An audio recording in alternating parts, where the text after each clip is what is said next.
Premsons Motors पर लगा लाखों की ठगी का आरोप, पीड़ित ने लगाई इंसाफ की गुहार।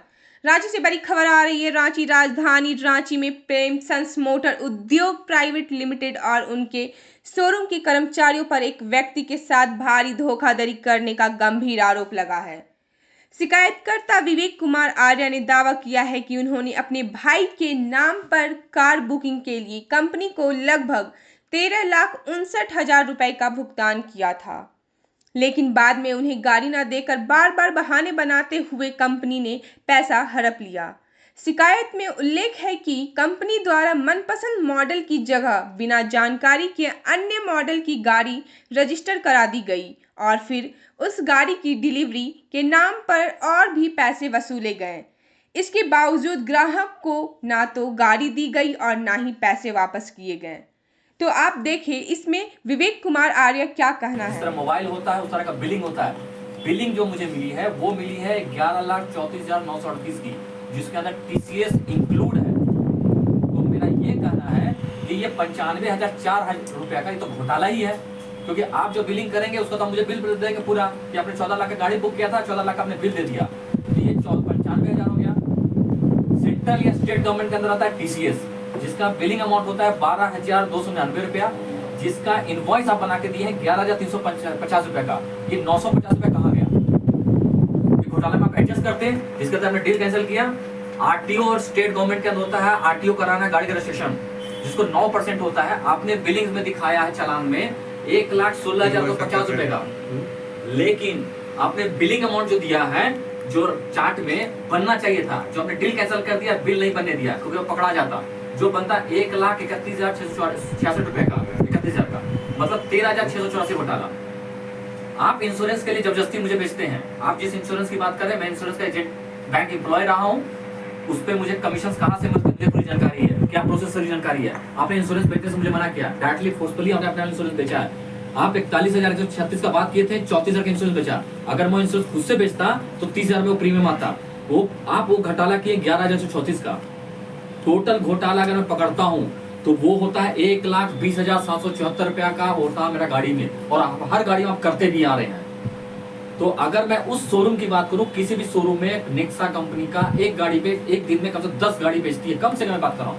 ऑन सीजन की बात करना रहा हूँ, ऑन सीजन तो 20-30 गाड़ी निकलती होगी, कम से कम 10 गाड़ी, मतलब 12 लाख रुपए, 1,20,000 के अनुसार से अप्रोक्सीमेटली 12 लाख रुपए एक दिन में कमाती है घोटाला करके। पूरे महीने की बात करूं, 30 दिन में से सिर्फ संडे छोड़ दो तो 26 दिन में आप 3 करोड़ रुपए अप्रोक्सीमेटली कमाते हैं। और पूरे साल की बात करूं तो 36 करोड़ रुपया आप एक ब्रांच से कमाते हैं सिर्फ घोटाला करके। स्टेट और सेंट्रल का पैसा चोरी करते हैं और मारुति कंपनी का पेंशन चोरी करती है। इसके अलावा अगर मैं पकड़ता हूं कि पूरे ईस्ट इंडिया में अपने आप को कहती है मैं टॉप कंपनी हूं, पूरे अगर ईस्ट में अगर वो टॉप कंपनी, मतलब कम से कम रांची, झारखंड में 23 जिला, बंगाल में कई जिला मिला के कम से कम 100 शोरूम होंगे, मैं मिनिमम की बात कर रहा हूं, तो आप टोटल 36 × 100 करेंगे तो 3600 करोड़ का घोटाला किया आपने। आप करते आ रहे हैं, आपने किया। आपने शुक्रवार को गाड़ी का PDI करने के बाद आपने गाड़ी मुझे दिया नहीं, बाकी रखा, रात भर बैठा के रखा, मना किया, आपने बोला कि अगला दिन दूंगा, अगला दिन आपने कोई रिप्लाई नहीं दिया, अगला दिन आप सीधा डील कैंसिल कर देते हैं। क्यों? घोटाला छिपाने के लिए। आप मुझ पे प्रेशर करवाते हैं, क्योंकि आपका जो सरकार है, प्रशासन आपकी पकड़ में है। आप कहीं आपको जो मुझे फंसा सकते हैं, जान माल पर पहुंचा सकते हैं। प्रशासन FIR होने आप देंगे नहीं, कोई चीज आप होने नहीं देंगे। कौन सा ब्रांच आपको? अयो हमें जो घोटाला किया है वो मेन रोड कड़रू है, जिसके GM लिंगराज, पूरा नाम मैं बताता हूँ, लिंगराज पत्थर जोशी, हाँ लिंगराज पत्थर जोशी नाम उनका। जो सेल्स पर्सन जो डीलिंग किया था उसकी पूरी चैटिंग रिकॉर्डिंग सब मेरे पास अवेलेबल है। इस मामले को मैं कोर्ट में लेके जाऊंगा, क्योंकि ये मामला 406, 420 भी है, क्रिमिनल केस में इसको FIR भी करूंगा। उन्होंने डील इसलिए कैंसिल किया कि आम जनता लड़ नहीं सकती है, वो कंज्यूमर कोर्ट लेके जाएगा, कंज्यूमर कोर्ट में 4 साल 3 साल लगेगा, थक हार के चुप बैठेगा। ये पैसा आम जनता का था, आम पब्लिक का था। हम आप जैसे लोग को गाड़ी जब खरीदते हैं तो हड़बड़ी में सिर्फ देखते हैं कि डीलिंग अगर 15 लाख हुआ है तो 15 लाख का सिर्फ बिल देखते हैं कि 15 लाख का हिसाब दे दिया, हिसाब लिए वहां चले गए। क्योंकि आपको जब गाड़ी पहुंचते हैं शोरूम में तो 11 बजे आते हैं आप, और गाड़ी डिलीवरी को 4 बजे 5 बजे होती है। 5 घंटे आपको इतना बैठा कर थका देता है कि आपको होश नहीं रहता कि हम बिल को चेक करें। बस लिखते हैं डिलीवरी हो गया, एक बार शोरूम से गाड़ी निकल गई, आप कुछ नहीं कर सकते। अब पूरा घोटाला कर लेते हैं। क्या चाहते हैं? हम ये चाहते हैं कि ये मामला पे सीबीआई जांच हो, प्रशासन मेरा जांच करे। वो मेरा पैसा के लिए कल रात को 8 बजे मेल किए 7:40 में कि अपना पैसा ले जाइए, मेरा पैसा मुझे देके एहसान नहीं कर रहे हैं। बैंक ने आपको 5 लाख का लोन दिया था, वो मेरा बैंक ने मार्च और अप्रैल का EMI काट चुका है, तो मेरा पैसा मुझे देके एहसान ना करे। गाड़ी देने की बात हुई थी, मैं गाड़ी लूंगा, ये तो कल मैं FIR करने जा रहा हूं। आप लोग भी आमंत्रित हैं।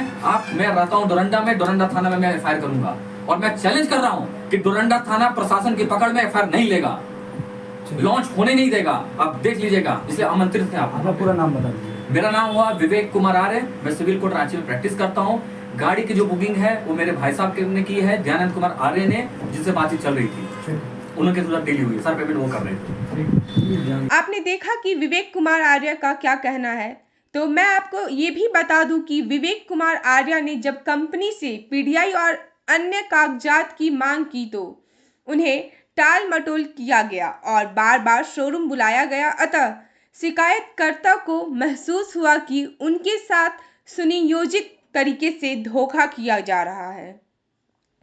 पीड़ित ने यह भी आरोप लगाया है कि पूरा मामला न केवल एक व्यक्तिगत धोखाधड़ी है, बल्कि संभवतः कंपनी के द्वारा आम पब्लिक को चूना लगाने की एक बड़ी योजना का हिस्सा है, जिसमें सरकारी स्कीम के नाम पर लोगों से पैसे लिए जा रहे हैं। शिकायतकर्ता ने थाना प्रभारी से इस पूरे मामले की निष्पक्ष जांच कर संबंधित व्यक्ति के खिलाफ कड़ी कार्रवाई की मांग की है। उन्होंने यह भी अपील किया कि इस तरह की धोखाधड़ी को रोकने के लिए प्रशासन और सरकार को सख्त कदम उठाने चाहिए। ऐसे ही तमाम जानकारी के लिए बने रहें राजनामा टीवी के साथ। मैं स्वाति सिंह, धन्यवाद।